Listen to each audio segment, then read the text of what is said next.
and welcome back to the another episode of Exploration with Anshu. And today's episode is all about IoT with Risik sir. What is the basic of IoT? What do you mean by IoT?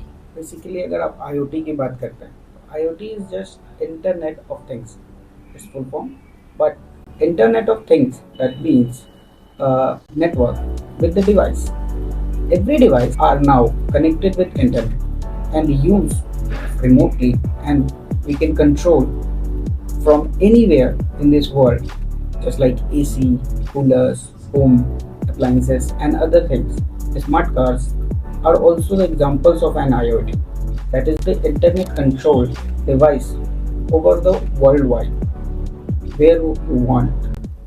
जहाँ भी आप रहें, आप कहीं से भी किसी भी जगह डिवाइस को कंट्रोल कर पाइए. IoT का बेसिकली यूज़ जनरली हर चीज़ में saving money, electricity and other things. Sensors based होता है. इसमें कई सारे सेंसर्स यूज़ किए जाते हैं और साथ में कुछ छोटी मोटी डिवाइसेस जो प्रोसेसिंग को कंट्रोल करती हैं और एम्बेड करती है सिस्टम को. इन तीनों को कंबाइन करें तो हम लोग बनाते हैं IoT डिवाइसेस. ओके सर, तो बेसिकली एडवांसमेंट्स के लिए और सब कुछ ऑटोमेशन के लिए IoT यूज होता है. Basically of all automation devices and also controlling with the help of internet. Sir, तो ये IoT इतना फेमस कैसे हो गया अचानक से इंडस्ट्रीज में और हर एरिया में IoT का आजकल यूज हो रहा है? Because of its reach in enhancement, आप कह सकते हैं कि पूरी दुनिया में अब इसका यूज किया जाएगा क्योंकि हर कोई एडवांसमेंट को चाहता है. ऑटोमेशन सबको लगता है कि जल्द से जल्द खुद ब खुद कुछ ना कुछ हो. देखकर भी अच्छा लगता है. ऑटोमेटिक डोर ओपन हुआ, ऑटोमेटिक लाइट्स ऑन हो जाना या किसी जगह पर फैन ऑफ हो जाना, ह्यूमन डिटेक्ट करने के बाद साइरन ग्लो करना, अलार्म, फायर अलार्म्स, ये सभी सेंसर बेस्ड डिवाइसेस हैं और इसमें IoT का एक छोटा मोटा ऑटोमेशन काम करता है. पर लेकिन इसी को बड़े लेवल पर ले जाएं, ESP32 या दूसरे तरह के डिवाइसेस का यूज करें तो हम लोग इंटरनेट से इसको कंट्रोल कर सकते हैं और चाहे तो हम उसे ऑफ कर सकते हैं, ऑनलाइन मॉनिटर कर सकते हैं. अगर हम एक साथ कई बिजनेसेस को रन कर रहे हैं, बिजनेसेस जब भी रन होती हैं तो डिफरेंट डोमेन्स में होता है. तो डोमेन्स को भी अगर हम चाहें मॉनिटर करना, साउंड क्वालिटी को भेजना या फिर monitoring system, home, car, appliances, सब चीज़ों में आज हम लोग IoT का यूज़ करते हैं. और इसी के कारण IPv6 का भी टेक्नोलॉजी एनहांस हुआ है. जो IPv4 हमारा 8 बिट पे काम करता था, अब IPv6 पे आया.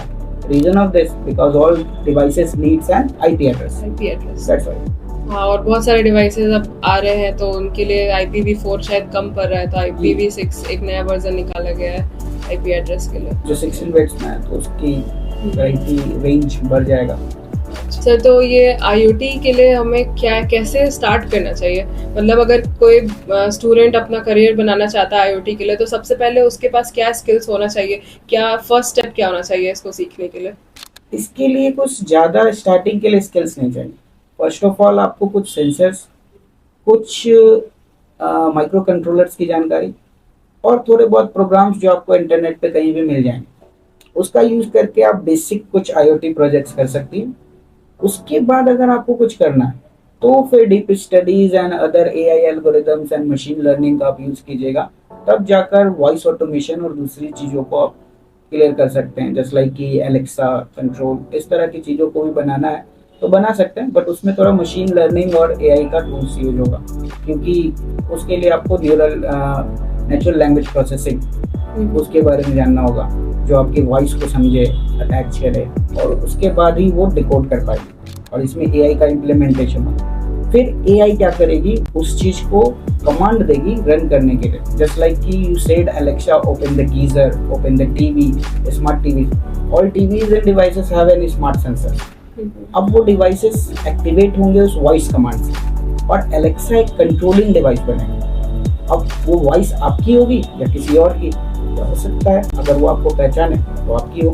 तो उसके लिए आपको नेचुरल लैंग्वेज प्रोसेसिंग जो मशीन लर्निंग पार्ट है AI में, डीप लर्निंग, तो इसके थ्रू आपको जाना पड़ेगा. सर, मुझे याद है जब हम लोग आपके साथ प्रोजेक्ट कर रहे थे ऑनलाइन पार्किंग सिस्टम पे, तो उस पार्किंग सिस्टम से हम लोग को ये पता चला कि IoT सिर्फ एक थ्योरी नहीं है, उसको प्रैक्टिस करने का बहुत ज़्यादा ज़रूरत है.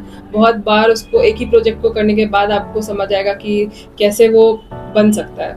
सो सर, अगर किसी स्टूडेंट को नया प्रोजेक्ट पे काम करना हो तो ऐसा कौन सा प्रोजेक्ट वो यूज कर सकता है, बना सकता है? आई थिंक सबसे पहला अगर कोई प्रोजेक्ट अगर उन लोगों को बनाना है तो बेसिक स्टार्ट कर सकते हैं वो आर्डिनो यूनो के थ्रू, छोटा सा माइक्रो कंट्रोलर, उसका यूज करके वो लाइट्स को कंट्रोल करना। पहले से लाइट्स में कौन सी लाइट कब ऑन करनी है, एक एलईडी सिस्टम जो ऐसे आप लोग सीरीज लाइट्स देखते हैं और अलग अलग रेंज होता है, इसमें लाइट हो सकता है कि आपका तस्वीर भी बन जाए, तो इस तरह का चीज डेकोरेट करके वो देखे। पहला सबसे बेसिक, सबसे easy and low cost also, hardly cost will goes 500 to 800।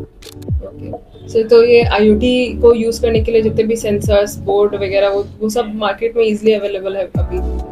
कई जगह इजीली अवेलेबल है, कई जगह नहीं भी। इंटरनेट के ऊपर तो आपको आसानी से सभी मिल जाएंगे। कुछ डिवाइसेस आपको हर शहर में नहीं मिले, लेकिन इंटरनेट पे अवेलेबल है, आप मंगा सकते हैं। तो आपको क्या लगता है कि क्या आईओटी में करियर बनाना सही रहेगा आगे जाके? क्या इसका इम्प्रूवमेंट और भी ज्यादा है? अच्छा, अभी इसका वाइड इम्प्रूवमेंट है, बिकॉज पूरी दुनिया smart city, smart town, smart home, smart hospital, smart house, इन सब के तरफ जा रही है। स्मार्ट का मीन्स ही है कि आपको उसमें इंटरनेट ऑफ थिंग्स, टेक्नोलॉजीज और कई सारे बिल्ड प्रोसेसेस को लगाना है, जस्ट लाइक कि सेंसर्स बेस्ड प्रोजेक्ट्स। दूसरे तौर पर ऑटोमेटिक गेट्स, या कह सकते हैं कि online monitoring system, traffic control system. जैसे अभी बहुत सारी ट्रैफिक है, वहाँ पर लोग रहते हैं, पर लेकिन ये ऑटोमेटेड नहीं। ऑटोमेटेड दैट मीन्स कि उसमें टाइमर फिक्स है, एक कंट्रोलिंग ऑफ प्रोग्राम है कि टाइम पर डिटेक्ट करती है कि 10 second 10 second 10 second, 5 second 20 second 60 second, इस तरीके से। बट लेकिन अगर उसमें सेंसर्स लगा दें, सेंसर्स के थ्रू हम देख पाएंगे कि कितने दूर रेंजेस हैं जिसमें ट्रैफिक किस फील्ड में ज़्यादा है। जस्ट लाइक कि 4 रास्ते हैं, तो कौन सा रास्ता कितना ज़्यादा ट्रैफिक को होल्ड कर रहा है, तो उसकी टाइमिंग को इंक्रीज कर दे। That is the machine learning. अब उसमें क्या होगा कि जैसे ही वो सेंस करेगा कि ट्रैफिक नॉर्थ साइड का ज़्यादा है, तो नॉर्थ साइड के तरफ का टाइम बढ़ाकर बाकी के टाइम से 5-5 सेकेंड रिड्यूस कर देगा, जिससे क्या होगा कि सबको वो ट्रैफिक क्लियर हो जाएगा अंटिल वो टाइम बढ़ते चला जाएगा और वो ट्रैफिक लंबा हो जाता है। इसके लिए ही आज के दौर में तो बंद किया जाता है, फिर उसके बाद मैनुअली ट्रैफिक को क्लियर किया जाता है। तो ये ऑटोमेशन की तरफ हम जा जरूर रहे हैं, लेकिन आगे चलकर आपको यही चीजें इंपॉर्टेंट करेंगी। आईओटी इसके थ्रू आगे बढ़ेगा। तो बहुत सारे हार्डवेयर हम लोग यूज करते हैं आईओटी में, कौन सा हार्डवेयर सबसे अच्छा होगा, और थोड़ा जानकारी अगर आप उसके बारे में दे सके तो अच्छा होगा। बेसिकली स्टार्टिंग आप लोग आर्डिनो यूनो से कर सकते हैं। उसके 4-5 वर्जन आते हैं, nano, mega and ultra also. But उसके साथ साथ हमारे पास उससे पावरफुल भी सिस्टम है, जस्ट लाइक कि रास्पबेरी पाई। उसके अलावा उसका भी एक छोटा वर्जन होता है आर्डिनो मिनी, जो आप वॉच या कैमरा या रिंग की तरह यूज कर सकते हैं उसको, और उससे सेंसर्स होते हैं आपके वॉचेज में, स्मार्ट वॉचेज में उसी तरह के सेंसर्स इनबिल्ड होते हैं। वो एक तरह का पीसीबी है, यानी प्रिंटेड सर्किट बोर्ड है छोटा सा, जिसमें माइक्रो कंट्रोलर्स इम्प्लांटेड है। माइक्रो कंट्रोलर्स आपके कंप्यूटर की तरह ही काम करते हैं, but in a small size. आप रास्पबेरी पाई से एक पूरा सिस्टम भी बना सकते हैं। It is like an embedded system. Embedded that means आप कह सकते हैं कि किसी एक सर्टेन डिवाइस या एक कुछ 4 या 5 डिवाइसेस के लिए वर्क करता हो, ना कि होल वर्क जैसे आपका कंप्यूटर पूरे हर प्रकार के कामों को पूरा करता है। बट एम्बेडेड सिस्टम कुछ ही चीज़ों को डिफाइन कर पाता है, जस्ट लाइक कि आपका एसी या माइक्रो, उसमें भी एक छोटे से एम्बेडेड सिस्टम है जो सिर्फ एसी चलाने के लिए एम्बेड किया गया, तो उसी को एम्बेडेड सिस्टम बोलते हैं। और धीरे धीरे ये एडवांसमेंट की तरफ जा रहा है, बट लेकिन अभी भी इसमें बहुत सारी एनोमलीज हैं। एनोमलीज दैट मीन्स बहुत सारी परेशानियां आती हैं इसमें, तो उसी को सॉल्व करने के लिए रिसर्चेस हैं, आप लोग भी कर सकते हैं और आगे भी होता रहेगा। ओके, तो कॉस्ट डिफरेंस क्या रहेगा रास्पबेरी पाई और आर्डिनो में? कुछ ज़्यादा का डिफरेंस रहता है? या दोनों के बीच में काफ़ी डिफरेंसेस है। आपको नॉर्मली आर्डिनोज जो है, नॉर्मल यूनो या उसका मिनी वर्जन 500, 600 या फिर हार्डली 800 तक मैक्सिमम भी अगर किसी साइट्स पे मिला तो 1000, उससे ज़्यादा नहीं मिलता। बट लेकिन रास्पबेरी पाई की कॉस्टिंग ही शुरू होती है 3000 या 4000 से, और वो हार्डली आपकी रास्पबेरी 5 जो है किसी किसी मार्केटिंग में आपको 6000, 8000 या 12 या 15 तक भी जा सकते हैं, according to their build quality. होती है उसकी डुप्लीकेसी भी है, ऐसा नहीं कि हमें हमेशा ओरिजिनल प्रोडक्ट मिलता है। बट आज भी उसकी डुप्लीकेसी भी चलती है। तो सीखने के लिए we can use it, but लेकिन ओरिजिनली वर्क करने के लिए हमें ओरिजिनल पार्ट्स की जरूरत पड़ेगी, जिसका कॉस्ट अप्रॉक्स 15K के अराउंड जाएगा अगर रास्पबेरी पाई पे अगर आप करते हैं तो। और रास्पबेरी पाई तभी यूज कीजिए जब पावरफुल सिस्टम बना रहे हैं। अंटिल तो आर्डिनो और बाकी devices are enough to do certain small jobs. Thank you so much sir for joining us today. I think सबने बहुत कुछ सीखा होगा और आपसे बात करके बहुत इंस्पिरेशन मिला है और बहुत सारा क्लैरिटी भी मिला है हम सबको।